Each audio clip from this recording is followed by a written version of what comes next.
It's me, Zenobia Darling. You're listening to hashtag Rockstar Life, the Coffee Break podcast. Let's go.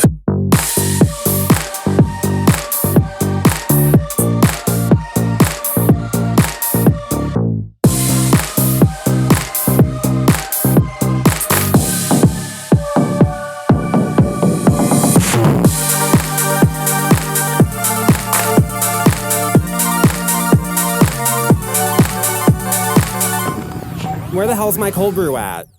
Ooh, what's up, guys? It is me, Zenobia Darling. I am coming at you bright and early on a Monday morning. We are just like Wendy Williams. We are live out of Baltimore on a Monday morning at, 10:03 a.m. So I had a self-care weekend and did nothing. I actually did something Saturday night, but really did nothing. Just kind of laid in bed, watched movies. And I just figured I would give you guys like an end of February espresso shot. I want to talk about Vanderpump Rules. I want to talk about Wendy Williams. And just I had some wild ghost hunting encounters in the past, 6 weeks that I haven't really shared that I figured I would spill for you. So let's get into it. Let's get into this February espresso shot. Right off the bat this weekend. So what is today? It is Monday, February 26th. This will be out tomorrow morning. But this weekend, Liz Lawson, who's been on the podcast before, amazing, fine artist, punk rock queen, she asked if I wanted to go to an underground punk show. And I said, sure. It's been a while since I've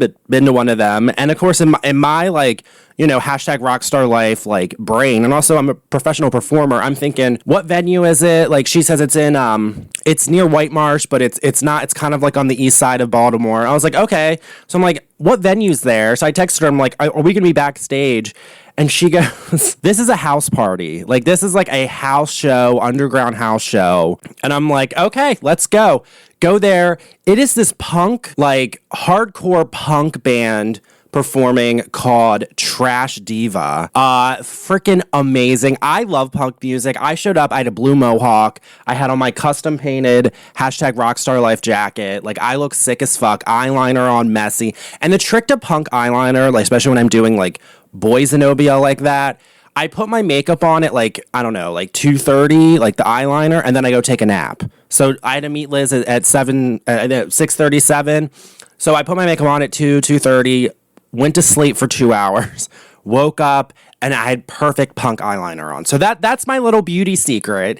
So we go there, and we're at somebody's house. We're literally we pull up, we go in the basement door, down. There's a carpet with the band, and then you get Trash Diva playing, another punk band called I think it was called Feral Creature, another one that was kind of like a desert stoner punk band. But it was so much fun, and everybody was cool, chill, everyone I love that scene, and I have fucking fallen in love with Trash Diva. Go follow them. They are, I'm blown away by them. I really was. Their music was on point. Their lead singer had a stage presence that I really respect, and they also kind of connect to the queer punk Baltimore scene, because that's the other thing. Being queer, I'm gay as fuck. I'm punk as fuck. I'm punk rock. There's a very punkness to being queer, and I'm starting to see more in mainstream punk culture that connections being made, and with Trash Diva it was, and I was like, oh, here we go. But other than that, so Friday, I laid in bed all damn day. I was tired. There's just some stuff that's been popping up, the last, I don't know, just 2024 has just been coming at me like a fucking freight train, and I don't know. I just needed to chill out this weekend. So what did I do Friday? I watched Joan Crawford movies, and then I watched some John Waters movies. So all I did was I smoked weed and laid in bed all day. It was wonderful. So Saturday I wake up, I go for a hike, and then I come back, take a nap, go to the punk show. But then yesterday I wake up, and I wanted to watch the Wendy Williams documentary, and I have some thoughts on it. I haven't seen last night's episode, the final 2 hours of it, but I saw the first 2 hours, and it's just, I don't know, I'm really trying hard to put that through my comedy filter, but it's just challenging because I love Wendy Williams. I have talked extensively on this podcast about how much I love Wendy Williams, how much that woman has inspired me to do what I'm doing, even right now when I'm podcasting. I mean, it was all Wendy. She got her start on the radio. I've always listened to her, even back when she was on the radio. I remember her iconic interview with Whitney Houston, with Mariah Carey, just all of them. And just, I love Wendy. And it's very hard to see Wendy in this light because she clearly is struggling with mental illness. She's clearly struggling with addiction issues. She's struggling, and you can kind of see that play out. And she's not the lovable, likable Wendy that we're used to, and that's also a bit jarring. But at the same time, like, she is a human, and she is capable of all emotions and the entire range of the human experience. So I don't hold that against her, but it's very jarring. And I'm just going to say this, just with my like reality TV brain going on, there definitely is some type of false narrative happening with this documentary. Like, I don't know what it is, but there's something about it where I'm like, we're not getting, like, someone's covering for somebody. And I don't know if it's Wendy's family. I don't know if it's the guardianship or the conservator. I don't know if it's Wendy herself. I don't know, but or Lifetime. There's some type of false narrative that I'm picking up on. You don't know who's there, who's really there, there's just so much, it's so layered. And on top of that, like, you're getting like intervention level, like, mental illness on camera in your face. It has that exploitative aspect to it, but at the same time, like, I'm just gonna say this about the exploitative nature. All media like that, all reality shows, anytime you have a camera documenting somebody, it's exploitative. There's always that aspect of it. And I look at it like Wendy is an executive producer. The other weird thing is her son's an executive producer. So I think something's a little fishy like that. And then, she got diagnosed with dementia and alophagia, plus she got the lymphedema and the thyroid thing. So there's just a lot going on. And then clearly she loves her Kettle One. Like, I'm not judging. Trust me. We all have our demons, and we all like our boozing and our substances. But clearly there's some type of level of addiction going on, especially when you saw that scene. I just watched it. It's the one where they're in Chelsea, New York City, and they're going to get her vape. And Wendy is just like abusing her PR person, having her run in, run out, getting the wrong shit. She doesn't know where she's at. And then you see like them break the fourth wall, and actual like producers come over and they're like, we have to stop filming. Something's not right. Like, something's not right. And that's something where I'm like, ooh, that was some intervention shit right there. I feel really bad for Wendy. I wish her the best. I love her. I'm praying for her. I am sending her good vibes. Wendy is everything.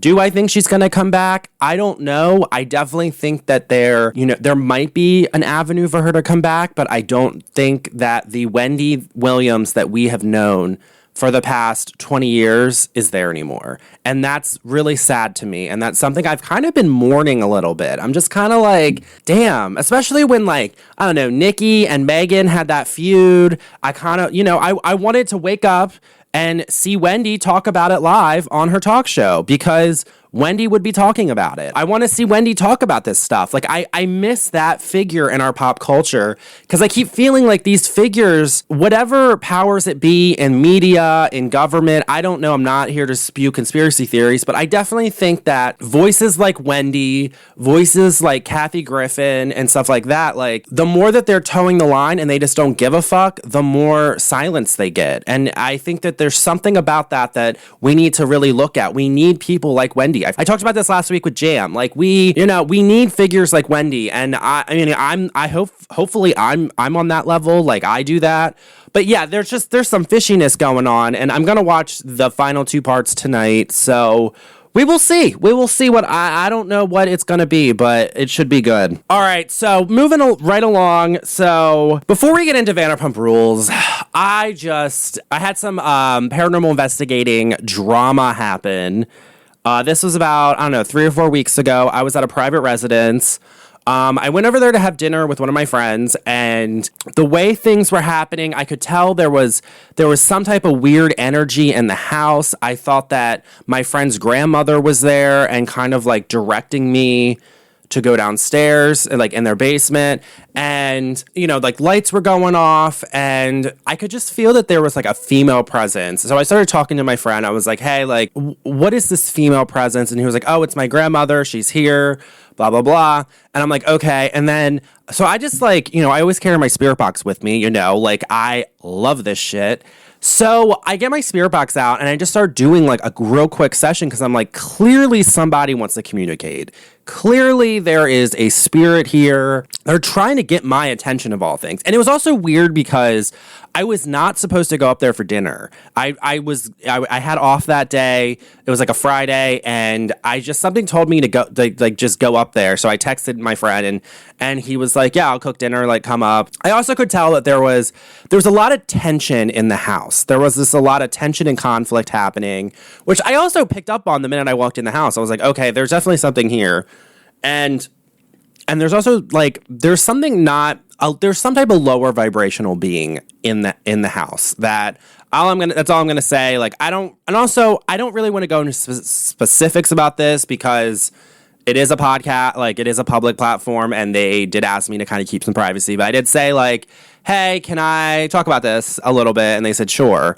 So I get my spirit box out, and I'm doing a quick spirit box session, and I get this voice that comes through, and like his grandmother had a very specific Southern accent, and she comes through and says, go to the basement.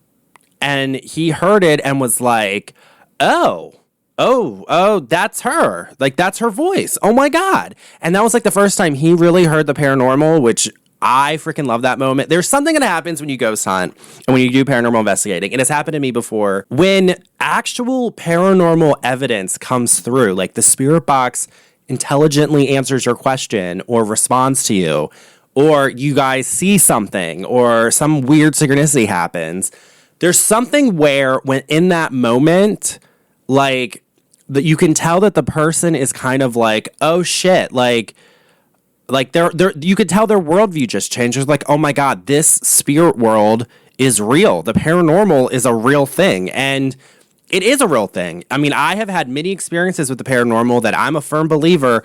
There is some thing that I don't think humans are meant to understand, but there is something there paranormal wise. And we had one of those moments with my friend. So his mom comes in, and then all of a sudden there is a telephone in the basement. It's one of those like 1980s style telephones, like, you know, like one of the first like digital ones, and it lights up. There's one in the basement, and all of a sudden out of nowhere, we're in the kitchen and we start hearing this phone ring. So we're like looking around, and it's like, you know, the main house phone, like there is like, they still have a landline, and it's also connected to the TV, and like someone was watching the TV in the living room. It's connected to the TV. Like that phone was not ringing. So it's like the main landline of the house was not ringing. No one's cell phone was ringing.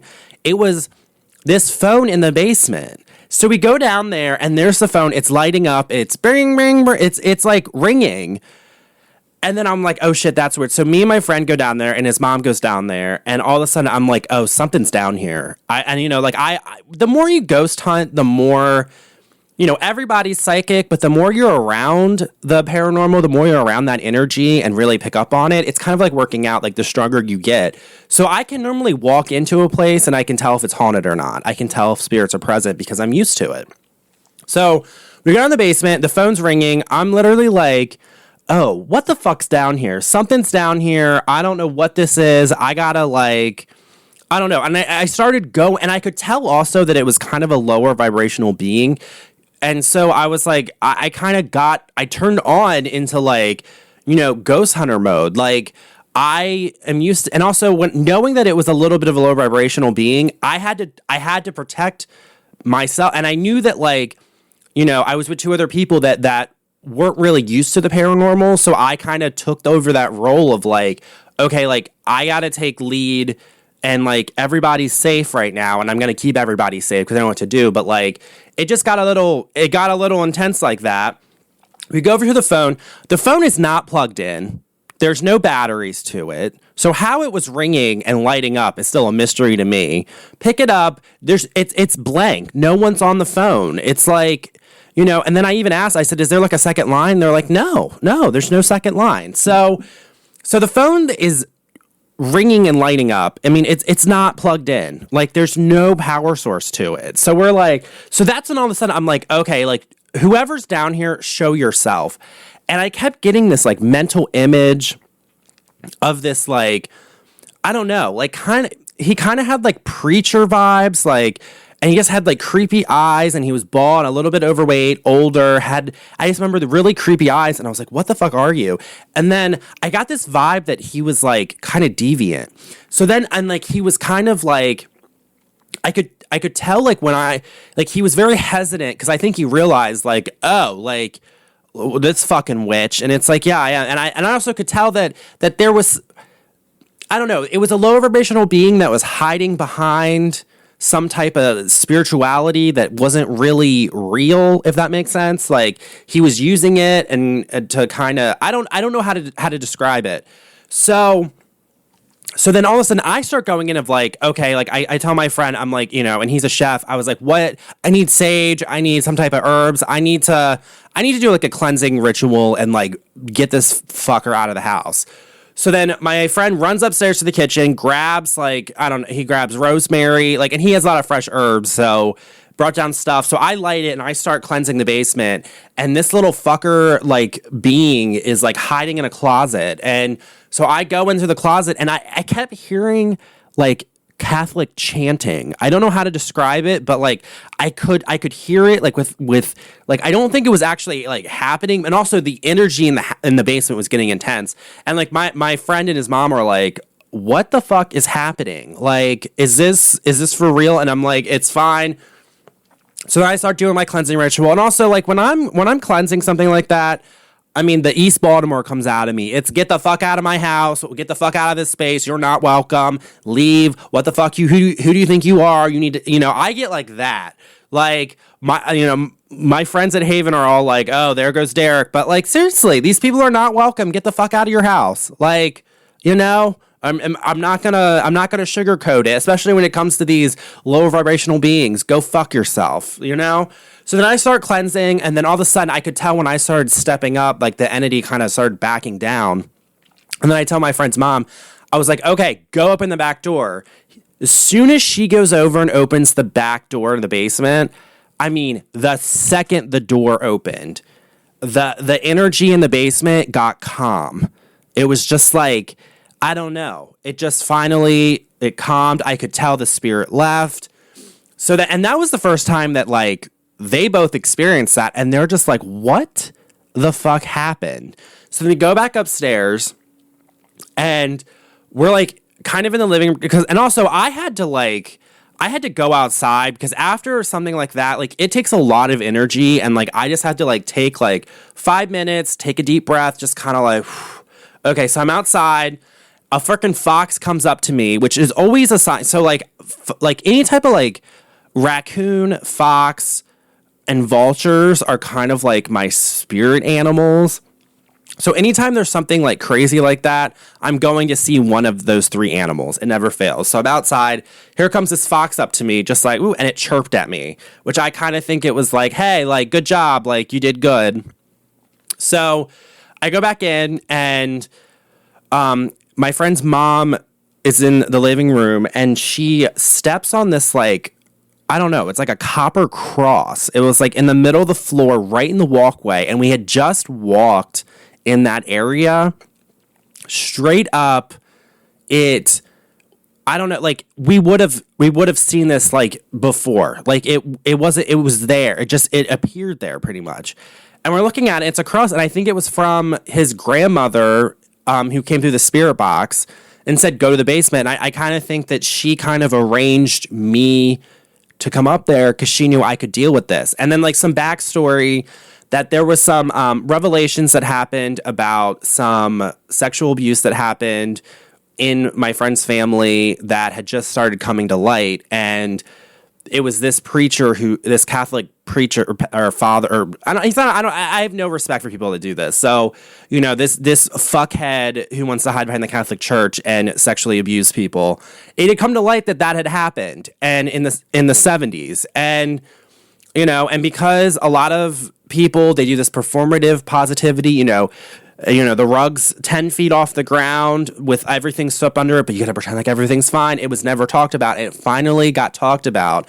And this preacher died, I think, 10 years ago. And he was close to the family, and he had some item in the basement that the spirit was attached to. And I think because that sexual abuse started coming to light, it kind of I think it sparked that dude, the spirit of that dude, to come to the basement. But ever since then, I've texted my friend, everything's fine, everything's good. He really thanks me. He said the house has a new calmness. But oh yeah, he was saying that there was a lot of tension, there was a lot of arguments and conflict within the family. So I feel like I did some good. But it was one of those moments where I was like, this is intense. And then of course I'm telling my witch family about it, and they're like, holy shit, you banished a pedophile Catholic priest? And I'm like, yeah, I did. I feel pretty good about that too. But seriously, and I'm just going to say this, I keep seeing all these reports on the news about how people aren't going to church, and how people, the churches are losing money and all this stuff. And a lot of stuff about the Catholic Church. And it's look at this shit with, the Catholic Church and the pedophile priest. It's disgusting. And and it's the same thing with this dude, because I researched him. There's 26 counts of sexual abuse against this particular preacher.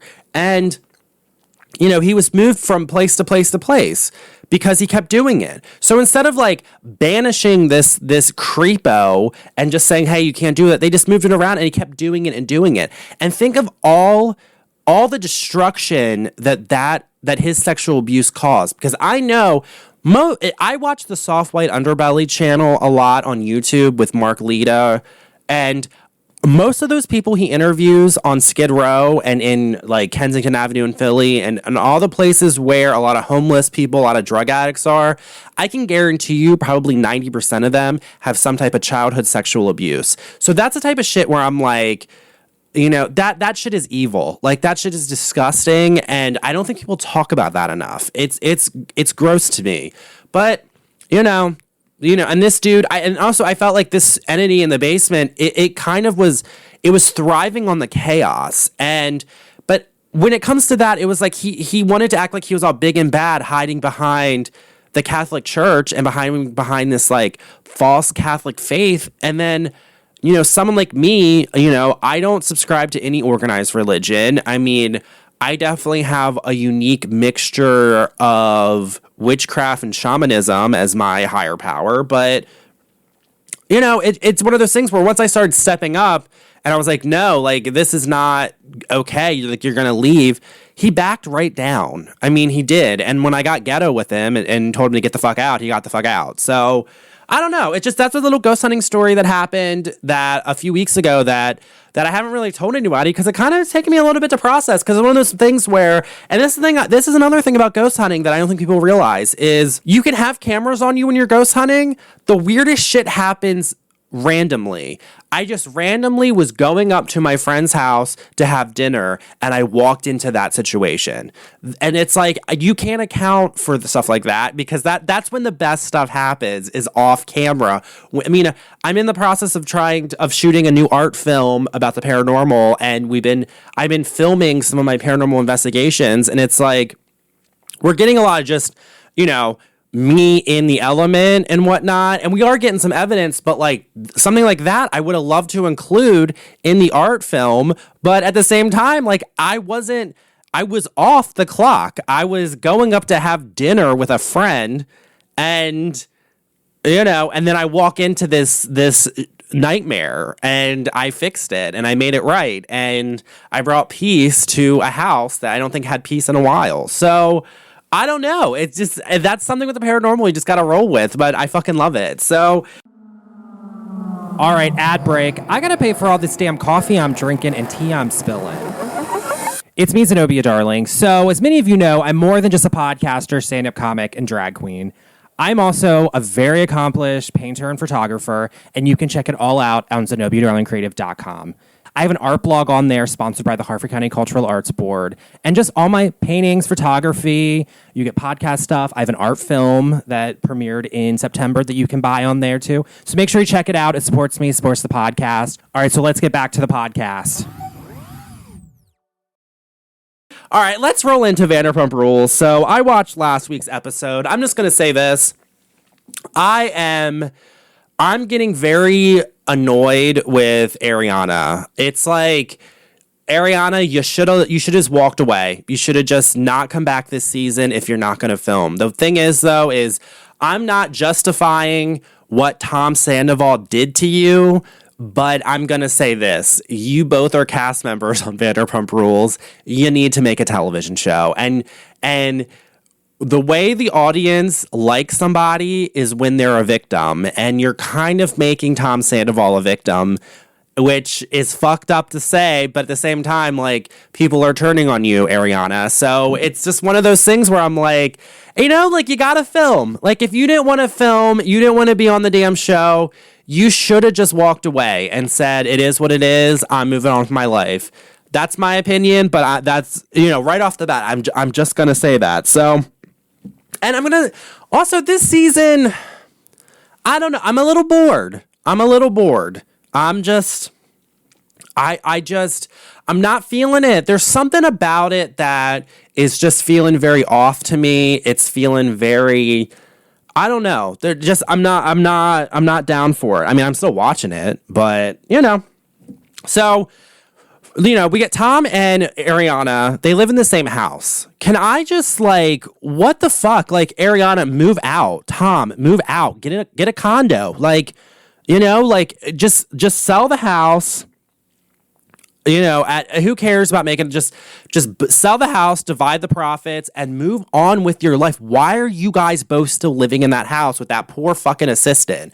It makes no fucking sense to me. And it's like, you know, I just don't understand it. You know, just cut your losses, or somebody, like, move out, or I don't know, but it's just like, and it's not really that good of a house. It is a mass market farmhouse in the Valley of Los Angeles. There is probably, I don't know, 8 other houses identical to it on that block. There's probably 10,000 other houses identical to it in the general, like, 20-mile radius. Freaking Dorit from Real Housewives of Beverly Hills has the same fucking house too, only a little bit bigger. So that's why I'm like, what is the greatness about this fucking house, Tom and Ariana? Like, just sell it. Move on with your fucking life. Like, I'm so, like, over it. And that's the thing also that I love, like, they are bringing out, like, that pissy venomous rage I have, which I always say the reality television on Bravo always brings it out. Like, she does. Larsa Pippen brings it out, Tamara brings it out,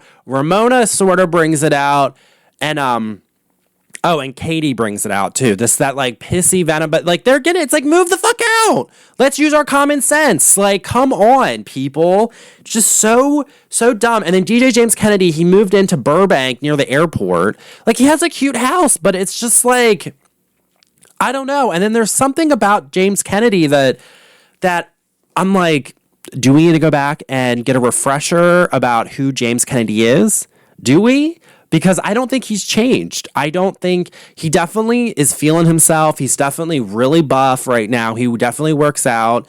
And I'm just like, you know, him being a hostess, and of course he's bitching, I had to run to Target. I had to run to here. I spent $2,000. It's like, who gives a fuck? You're throwing a party. Like, that's on camera. Like, you know, you bought a $1.3 million, you know, single family house near the airport. And of course, production, that's another Vanderpump Rules, like, trope that I fucking love, is that they always show how shitty their living arrangements is. Like, do you remember when they lived in the apartments, and, like, Tom and Ariana lived in that shitty apartment where he couldn't run the AC and the microwave at the same time, and you would blow a fuse, and they would show it, and it's like this god-awful mess. It's just god-awful, just like, ugh, like, living like me. I mean, I don't live in a mess, but I definitely, I mean, where I live in Havre de Grace in East Baltimore, or eastern suburbs of Baltimore, people call it the projects, but it's really not. It's nice, you know. It's pretty, you know. It is what it is.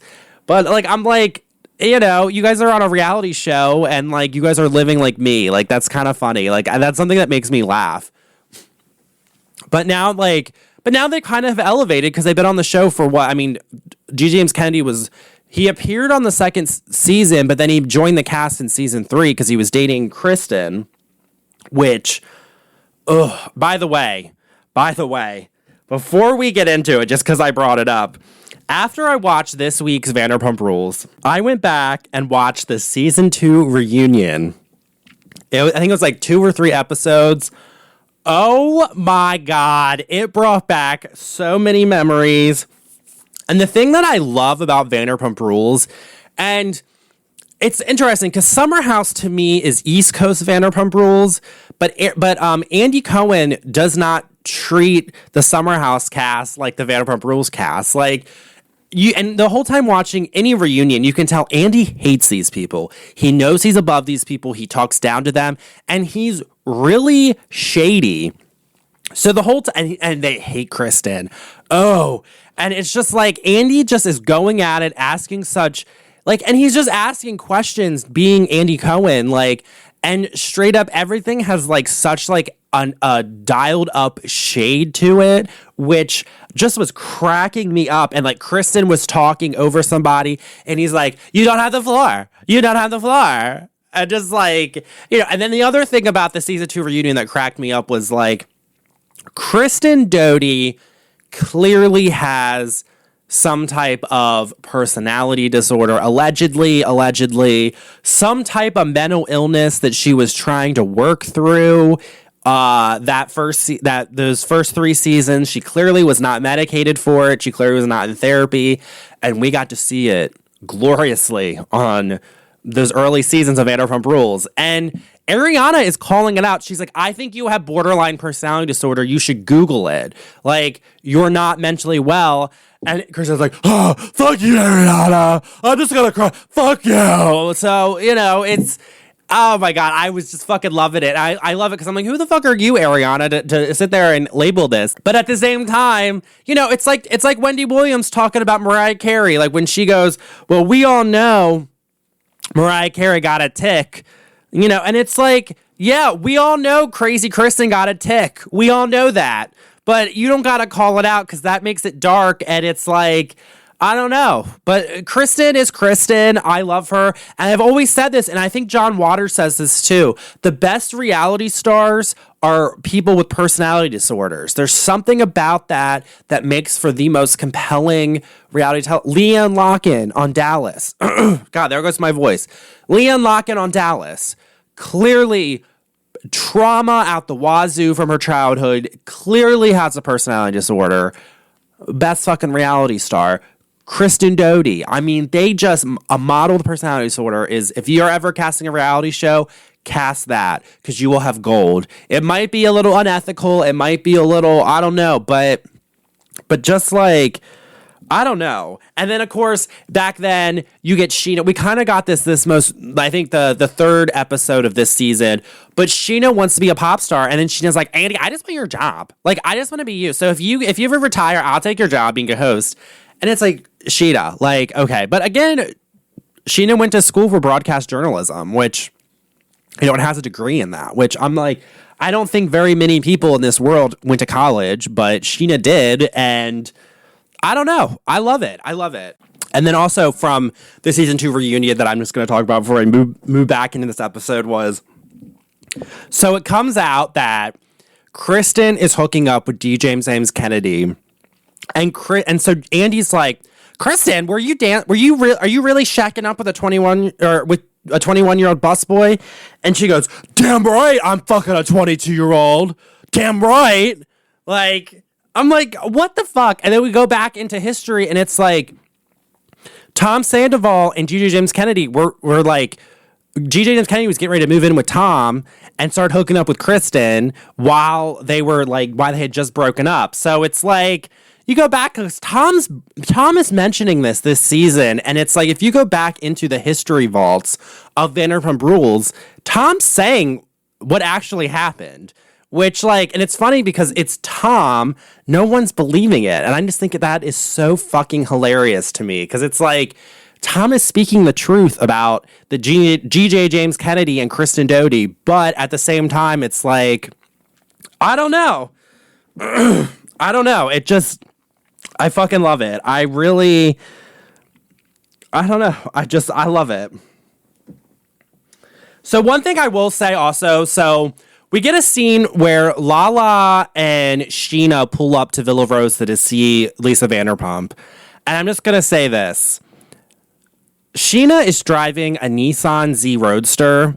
Okay, that's about a $45,000 car. I'm not throwing any shade at it, but at the same time, I'm throwing shade at it. Sheena, I don't want to see a Nissan. I want to see a Mercedes, a BMW, a Bentley, Rolls Royce, a Bugatti. I want to see a car of aspiration, a Jaguar, or how does G.J. James Kennedy do? A Jaguar. Like, I want to see something like that, or a Porsche. I don't want to see a Nissan. And she pulls up at a new Nissan, and I'm just like, girl, can we not?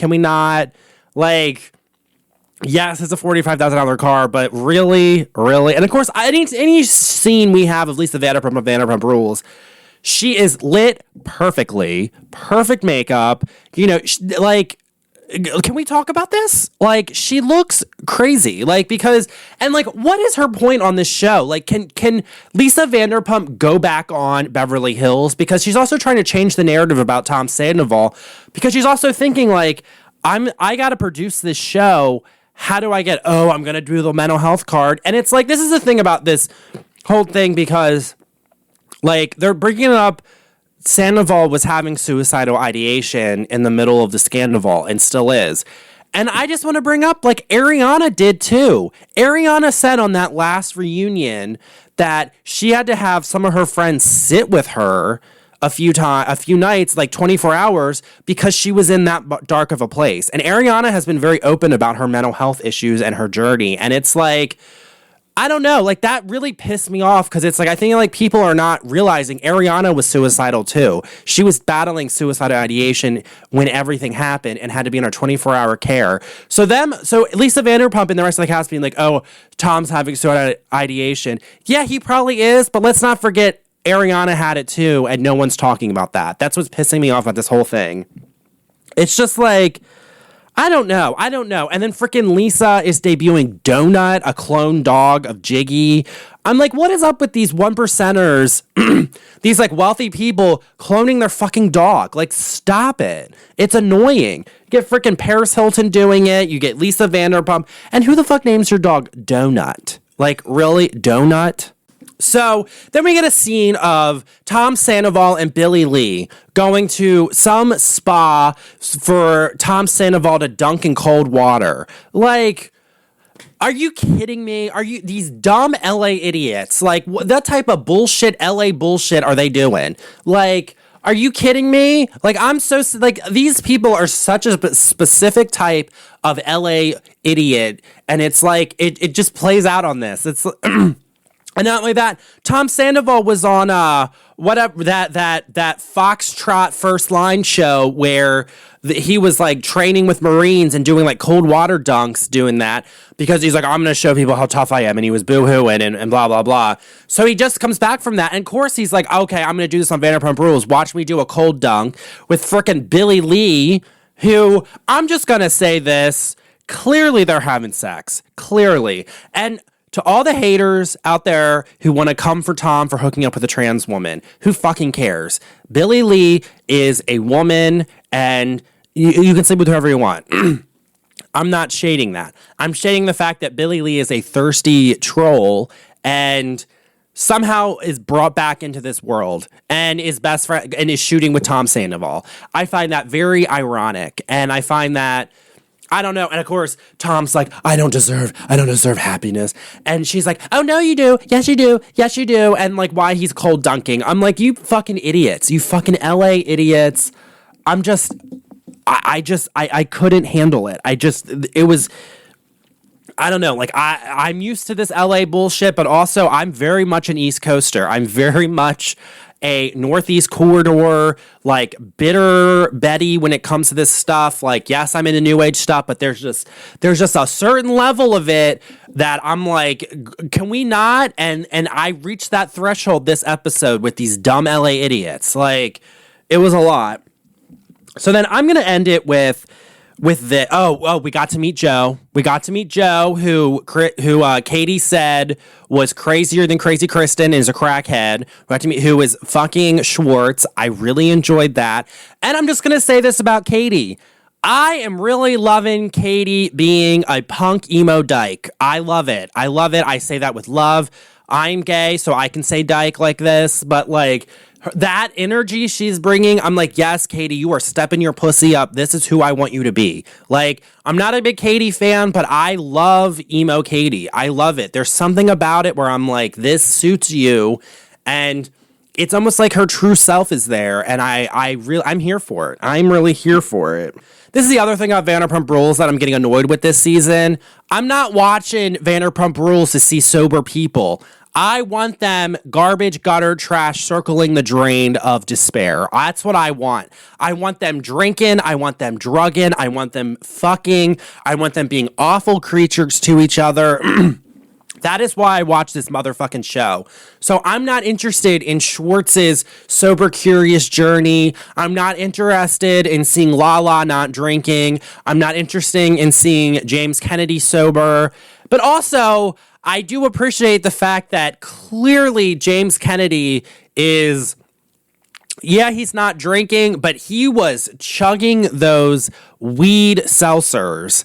And I'm like, okay. I'm like, there we go. There we go. That's where I'm like, that is the type of shit I want to see on Vanderpump Rules. And I think we can thank Bethany Frankel for that, because she went and fucked it all up, which is bullshit. So, it's a lot. It's a lot with this show. It is. And I know I sound like a horrible person saying that, but I'm not, like, these people are not aspirational to me. Like, you know, not, like, yeah, they represent aspirational living. Or no, let me rephrase that. The Real Housewives represents aspirational living.